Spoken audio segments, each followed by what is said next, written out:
Dedication of football started with a few simple but powerful words spoken by Coach Stickney. 25 years later, I don't remember the drills, the plays, how many wins or losses we had. What I do remember is Coach Stickney yelling in the hot August sun, "Don't just go through the motions." That phrase has stuck with me throughout all these years, and not a day goes by that I don't think of Coach Stickney yelling at our team to put forth our best effort every time. I particularly remember my first football two-a-day. I was going into high school and knew nothing about the game of football. With nervousness and anxiety, I took the field for the first time. We were scheduled to practice 6 hours a day in the hot August sun for several weeks. By midway of the first day, I was tired and exhausted. We'd done the same drills over and over. This is when I learned a very valuable lesson. When you're tired, it's easy to let up. And during one set of conditioning drills, I went 50%. You see, I was the size of a receiver, but practiced with a lineman because I was a tight end. I thought if I kept up with the lineman, that would be enough. But no, Coach saw me going 50% and very sternly yelled at me, "Don't just go through the motions." I ended up vomiting from the set of conditioning drills that the coach assigned me as my punishment. I heard those words, "Don't go through the motions," for the next 4 seasons. As I've grown, I continue to find value in those words. None of us are immune from finding themselves sliding through life from time to time because we've gotten a little comfortable and a little lazy.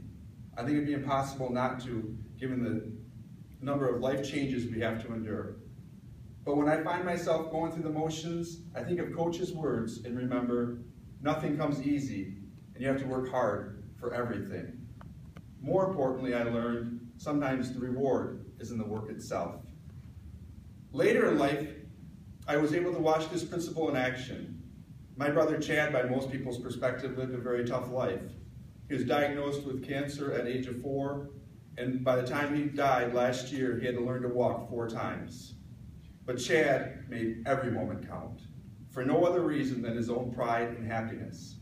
And Chad can be proud of his accomplishments because although he may have never cured cancer, he taught a community that you can be successful despite having cancer by working hard at what you can do.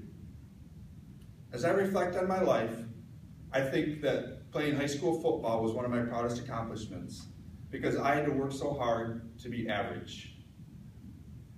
My senior year, I was elected co-captain of the football team by my peers and my coaches. Not because I was the hardest hitter, smartest player, or most gifted runner, but because I demonstrated leadership by working hard every moment. I learned an early lesson in the importance of great work ethic.